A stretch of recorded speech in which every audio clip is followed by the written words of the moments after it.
The day I arrived at the plant, I remember the air was thick with that kind of dry, electric stillness you only get in the middle of nowhere, the kind of quiet that feels like it's waiting for something. I hadn't even been at the facility for an hour, and already I had this gnawing feeling that I'd signed up for more than just another operator job. But then again, when you've served in the Army as long as I had, you start to trust those gut feelings. The place itself was strange, no doubt about that. Massive in scale for something that was supposed to only power one government building tucked away in the hills. It didn't add up, but I told myself it wasn't my job to make sense of it. I was just there to make sure the generators ran, that the lights stayed on. Nothing more. On the surface, everything seemed normal enough, if you could call it that. The facility was built like a fortress, miles from any town. The kind of isolation that either drives you crazy or makes you forget the world outside even exists. My first look at the control room sent a chill down my spine. A maze of switches and monitors, too many for a plant this size. Still, I kept my mouth shut. It was just a job after all, and I'd seen weirder things in the Army. At least that's what I kept telling myself. But the real unease started when I met the crew. Wade was the first to introduce himself, if you could call his distant, haunted stare much of an introduction. He was the previous plant manager, an older guy, probably in his 50s. His eyes told me everything I needed to know. This place had gotten to him. He didn't say much, just warned me to mind my own business. But it wasn't the words that stuck with me. It was the way he looked at the plant, like it had taken something from him, something he couldn't get back. And I couldn't shake the feeling that whatever had happened to him might happen to me too, if I wasn't careful. Then there were the other guys, Clint and Harris. Both technicians, both pale and quiet in a way that made my skin crawl. At first, I figured it was just the nature of the job. Long hours, isolation. Those things could make anyone a little off. But the more I watched them, the more I noticed that it wasn't just exhaustion. It was something deeper, something I couldn't put my finger on. Clint barely spoke, his eyes unfocused like he was looking through me, not at me. Harris wasn't much better, and it didn't take long before I started avoiding them both. There was something wrong with those men, and I wasn't in any rush to find out what. That first night, I got the call. The phone rang in the middle of my shift, and I almost didn't pick up, thinking it was some routine check-in. But when I answered, the voice on the other end wasn't from the plant. It was from David Shaw, the U.S. Secretary of Defense. Now, I'd never spoken to anyone that high up before, and the fact that someone like him even knew my name set alarm bells ringing in my head. His voice was calm, too calm, asking me strange questions about the plant's operation. Not technical things. No, his questions were about me. How do you feel about your work, Derek? Have you noticed anything unusual? I told him I hadn't, but my heart was pounding. Shaw's voice had a way of making everything seem more dangerous than it was, and that's when he said something that really got to me. Keep your head down. Don't ask questions. You'll be fine. He hung up before I could say anything else. The next few days passed in a blur of monotony, but that sense of something lurking just beneath the surface never left me. Wade's warning echoed in my mind, especially when I saw the black vans coming to take Clint and Harris away. It happened every few days. These nondescript vehicles would pull up, and the two of them would get inside without a word. They'd be gone for hours, sometimes a whole day. When they came back, they were different, paler, quieter, like something had been taken from them. At first, I thought they were just being sent on some kind of maintenance job, but deep down, I knew better. Whatever happened during those trips, it wasn't routine. I didn't ask. I couldn't. David Shaw's voice haunted me every time I thought about it. Keep your head down. But the more I tried to ignore it, the more the questions gnawed at me. Why was a plant this big only powering one building? Why did Clint and Harris come back looking worse every time they left? And why the hell was the Secretary of Defense personally checking in on a guy like me? I knew I shouldn't dig, but I couldn't help it. One night, after Wade had clocked out early, I found myself standing at the edge of the plant's perimeter, staring out toward the hills. Somewhere beyond them was that government building, the one all this power was being sent to. I could feel the vibrations in the air, like something was pulsing from deep underground. It wasn't natural. I thought about heading back, about following orders like I always had, But then I remembered Wade's face, his hollowed-out eyes, and I knew that wasn't going to be enough. Something was wrong here, and I needed to know what. The next few days were a blur of routine tasks, but my mind kept circling back to the same unsettling thoughts. Wade had been acting even stranger than usual. The man had always seemed on edge, but now he barely looked me in the eye. He was keeping his distance, and when he did speak, it was in cryptic phrases that didn't make much sense. He talked about rounds, muttering under his breath, as if he was talking to himself rather than to me. I didn't understand what he meant by rounds, but I knew it wasn't something good. Wade had the look of a man who had seen too much. His mind was breaking piece by piece. I tried to get more out of him, but Wade was slipping further away with each passing day. One afternoon, I found him sitting alone in the control room, staring at the control panels like he was waiting for something to happen. His hands trembled as he rubbed his temple, eyes glazed over with some deep internal battle. When I asked him if he was all right, he turned to me slowly and whispered, "They'll take you next, you know. It's not a choice. When they want you, they'll take you." I didn't know what to say. Wade wasn't making sense, but something about his words chilled me to the core. It was as if he was preparing me for something inevitable. It wasn't long after that conversation when I noticed Clint and Harris acting even stranger than before. I'd already had my suspicions, but now it was impossible to ignore. Their movements were too mechanical, like they were sleepwalking through their tasks. Their eyes, those pale, lifeless eyes, never seemed to focus on anything. It was like they were there in body, but their minds were somewhere else entirely. And each time they returned from one of those van trips, they seemed worse. I tried to talk to them, but it was like talking to a wall. Clint, who used to at least nod in acknowledgement, just stared past me now. Harris wasn't any better. Whatever had happened to them, it was stripping away their humanity. I remember one night in particular, just before Wade's complete breakdown. Clint and Harris had returned from another trip to that government facility, and something was different about them this time. More than the usual pale eyes and robotic movements, they seemed disconnected from reality. I was standing in the control room, watching Clint adjust a series of switches when he suddenly stopped. He just froze there, like a machine that had powered down. For a full minute, he didn't move a muscle, didn't blink. I thought he might have had some sort of seizure, but then, without warning, he snapped back to life, continuing like nothing had happened. That was the moment I knew something truly horrific was going on, something beyond my understanding.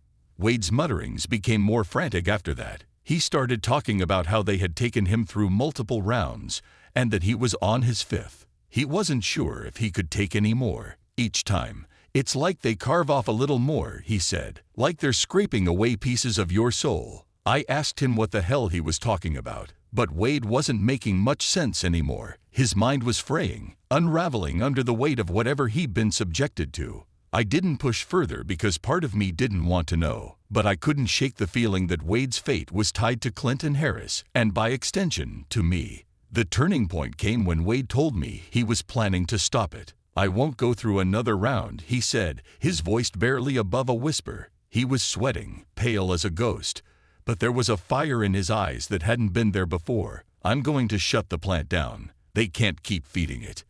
I had no idea what he meant by feeding it, but I knew this was serious. Whatever Wade was planning, it wasn't going to end well. He was losing his grip on reality, and I wasn't sure whether to stop him or let him do whatever he thought needed to be done. Then came the vans again. This time, when they arrived to take Clint and Harris away, something clicked in my mind. I couldn't let this go on. I needed answers. I needed to know what was happening in that facility, what they were doing to my coworkers, and what they were planning to do to me. I'd been told to keep my head down, to follow orders, but this was beyond anything I could ignore. I waited until the vans pulled away, and then made my move. Sneaking into the government building wasn't as hard as I expected. Security was tight, but most of the guards seemed more concerned with what was going on inside than keeping intruders out. I slipped past them, staying in the shadows, moving deeper into the facility. What I found inside was beyond anything I could have imagined. The facility was massive, extending deep underground, with machines humming in every corner. The further down I went, the more I felt those vibrations, the same ones I'd felt back at the plant, but stronger, more intense. Then I saw it, the abyss. It was like something out of a nightmare, this gaping hole in the earth, stretching down into darkness. Massive machines surrounded it, and I could see bodies, human bodies, being fed into them. I stood frozen in place, my mind struggling to process what I was seeing. This was no ordinary power plant. This was something far worse, and whatever they were feeding down there, it wasn't human. I backed out slowly, heart pounding in my chest, and made my way back to the plant. My hands were shaking, my thoughts racing. I knew now what Wade had been talking about. The rounds, the treatments, they weren't just breaking people down. They were preparing them for something horrific, something that was waiting down in that abyss. I didn't know what to do. I couldn't go to the authorities. Hell, the government was the one running this nightmare. And Wade? He was too far gone. I was alone in this, and the weight of that realization hit me like a punch to the gut. Whatever was happening here, whatever had started all those years ago, was still going on. And now I was a part of it. After what I had seen in that underground facility, everything changed. I couldn't look at Clint or Harris the same way, and Wade. Well, Wade was a ticking time bomb. Every day, I expected him to snap. I kept my distance, but I couldn't stop thinking about what he had told me. The rounds, the way they stripped away his humanity piece by piece, it haunted me. Wade's plan to shut down the plant weighed heavy on my mind. Part of me wanted to stop him. It felt reckless, dangerous. But a bigger part of me, the part that had seen the horror beneath the facility, understood why he had to try. Wade was spiraling fast. His once incoherent mutterings had turned into full-blown rants, and he started pacing around the control room, muttering about feeding it, and how they had to be stopped. He was pale, his face sunken, like he hadn't slept in days. Every now and then, he'd catch me watching him, and his eyes would lock on mine, filled with desperation. "It has to end, Derek," he'd say, almost pleading. "We have to stop it." I didn't respond. I couldn't. I didn't know if I could trust him, or if he was already too far gone. But one thing was clear. Wade wasn't going to sit idly by anymore. One night, after a long shift, I found Wade in the generator room. He was sweating, his hands trembling as he worked at the control panel. I knew immediately that this was it. He was going to do something drastic. I stepped closer, my voice low but firm. "Wade, what are you doing?" He didn't even look at me. "They're feeding it," he muttered, his voice shaking. "And I won't let them feed it anymore. I'm shutting it all down, Derek. I'm stopping the plant." I froze, my mind racing. Shutting down the plant would stop whatever was happening below, but it could also release something far worse. I had seen that thing in the abyss. It was hungry, waiting. If Wade shut down the power, there was no telling what might happen. Before I could say anything else, the sound of footsteps echoed down the hallway. It was Alonzo, the shuttle van driver. Something was wrong. I could feel it in the air, that electric charge that comes before a storm. Alonzo wasn't his usual quiet self. He was agitated, angry even. "Wade," he shouted, his voice booming off the concrete walls. "You're not doing this."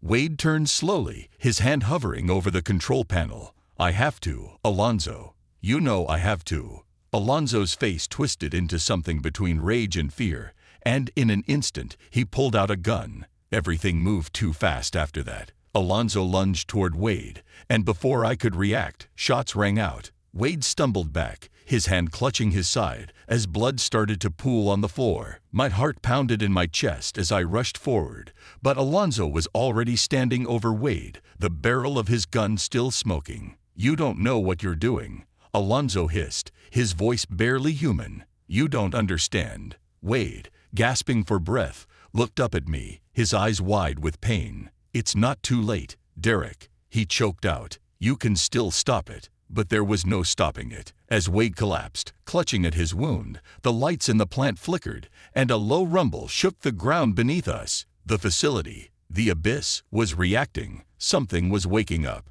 I could feel it, deep beneath the earth, stirring, hungry. Alonzo turned to me, his face pale, his eyes wild. "You need to leave," he said, his voice trembling.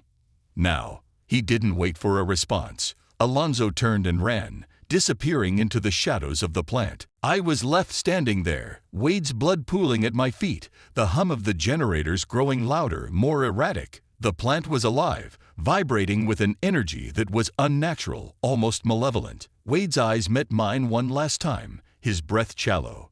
"Shut it down," he whispered, his voice barely audible. "Before it's too late." Before I could do anything. The phone rang. The sharp sound cut through the chaos, and I knew who it was before I even picked it up. David Shaw. His voice was calm, too calm for what was happening. "You've gone too far, Derek," he said, his words chilling. "You were supposed to keep your head down." My hands clenched around the receiver as I stared at Wade's body, rage boiling up inside me. "You knew," I spat, my voice shaking. "You knew what they were doing. What was down there?" There was a pause on the other end of the line. Then Shaw's voice, cold and indifferent. "You're in over your head, son. Walk away. Now, this isn't your fight." But it was my fight now. I slammed the phone down, my mind racing. Wade's death wasn't in vain. I wouldn't let it be. I knew what I had to do. The plant couldn't keep feeding whatever was down there. I had to finish what Wade started. The ground beneath me rumbled again, and this time, it wasn't just a tremor. It was something bigger, something alive. I ran back to the control room, my heart pounding in my chest. The machines were going haywire, their lights flashing, alarms blaring. The abyss was waking up, and I didn't have much time. I slammed my hand down on the emergency shutdown switch, praying it would work. For a moment, everything went quiet. The lights flickered once more, then went out completely. The hum of the generators died, and the plant was plunged into darkness. But the silence didn't last long. Deep beneath the plant, I heard it, the sound of something massive, something ancient, stirring from its long slumber. The air grew heavy, thick with a sense of impending doom. I had shut down the plant, but I knew in my gut that it wasn't enough. Whatever had been trapped below was free now, and there was no stopping it. As I stood there in the darkness, the weight of everything crashed down on me. Wade was dead. Alonzo was gone. Clint and Harris were lost, their minds already taken by the rounds. And now, the thing in the abyss was awake. I had done what I could, but it felt like the beginning of the end. I stood there in the dark, my breath shallow, heart pounding in my chest, as the deep rumbling beneath the plant grew louder. It was unmistakable now. Something had awakened. Wade's last words echoed in my mind, his desperate plea to stop the feeding. I'd shut down the plant, killed the machines that powered whatever was happening beneath us, but it didn't feel like enough. The ground shook again, more violently this time, and I knew it was only a matter of time before everything came crashing down. I stumbled out of the control room, my flashlight cutting weak beams through the suffocating darkness. I needed to find a way out, and fast. The plant, with all its industrial noise and artificial lights, was now silent and pitch black, save for the distant sound of something vast stirring below. I could hear faint creaks and groans in the structure, as if the entire place was holding its breath, waiting for the moment it would all collapse. As I made my way through the narrow corridors, I ran into Travis. The sight of him nearly made me stop dead in my tracks. He wasn't the same man I had known before. Travis had always been a quiet guy, a former scientist who kept to himself. But what I saw in front of me was something different, something horrifying. His skin looked pallid and stretched, his eyes distant and glazed, but he was still there, somehow, barely hanging on to what was left of his humanity. I tried to stop it, he rasped, his voice barely recognizable. But the rounds, they change you. I couldn't say anything. What could I say to a man who was slowly turning into something inhuman? Travis' body had begun to morph, his limbs elongated, his face sunken in ways that defied nature. He wasn't fully human anymore, but there was still a flicker of recognition in his eyes. A part of him remained, fighting against whatever monstrous force was consuming him. "You need to leave, Derek. There's no stopping it now." His words jolted me out of my frozen state. I nodded, too shaken to form a coherent response. Travis moved ahead of me, his body hunched as if weighed down by his own transformation. We pushed through the labyrinth of tunnels and corridors, each step bringing us closer to the exit, but also closer to the abyss. The vibrations under our feet were growing stronger, pulsing like a heartbeat from something enormous and ancient. At one point, we passed a shattered window overlooking the massive crater where the abyss lay hidden. The sight sent a shiver down my spine. A colossal shadow moved slowly beneath the earth, barely visible through the darkness, but it was there. I could feel its presence, its hunger. Whatever that thing was, it had been waiting for this moment, waiting for the power to go out so it could rise. And now, there was nothing holding it back. We were nearing the exit when Travis suddenly stopped. His body shook violently, and I could see the last vestiges of his humanity slipping away. His eyes, once filled with fear and recognition, turned glassy and cold. He collapsed against the wall, his breathing shallow and ragged. "Go," he croaked, his voice barely audible. "I can't hold it off much longer." I stood there for a second, torn between leaving him behind and helping. But I knew what had to be done. Travis wasn't coming back. Whatever was inside him had taken over, and there was no saving him now. I turned and ran, every instinct screaming at me to get out. The plant groaned and shook around me, the ground splintering as the thing below stirred more violently. I could hear distant crashes, parts of the facility breaking apart, falling into the abyss. The world seemed to tilt as I sprinted down the final hallway toward the exit. My legs felt heavy, like they could give out at any moment, but fear drove me forward. Behind me, I heard Travis let out a final inhuman scream, one that was cut short as the ground swallowed him whole. When I finally burst out of the plant and into the cold night air, I collapsed on the ground, gasping for breath. The sky above was clear, a stark contrast to the chaos unfolding beneath my feet. But even out here, far from the heart of the plant, I could feel it. The thing from the abyss. It was coming. I scrambled to my feet and glanced back at the facility. The building was shaking now. The rumblings louder than ever, like some kind of terrible beast was clawing its way to the surface. I didn't wait to see what would happen next. I bolted across the open ground, heading for the hills. In the distance, I saw the dark silhouette of the government building, the one this whole nightmare had revolved around. It was eerily quiet, the lights in its windows flickering, as though the power inside had been affected too. It felt like the world was holding its breath, waiting for the monster below to rise. Just as I reached the safety of the hills, the ground behind me gave one final, violent shudder. I turned and watched in horror as the entire facility began to sink. The abyss was no longer contained. It was consuming everything around it. The plant, the government building, all of it was being swallowed by the earth, like some nightmare had come to life. And somewhere in that darkness, I knew the creature was rising, free at last. For a moment, I stood frozen in place, watching as the ground continued to buckle and collapse. The rumbling grew louder, more intense, until it felt like the whole world was about to split in two. But then, just as quickly as it had begun, the tremors stopped. The facility was gone, buried beneath the earth, and an eerie silence settled over the landscape. But I knew it wasn't over. Whatever had been trapped down there wasn't gone. It was loose now, somewhere beneath the surface, waiting.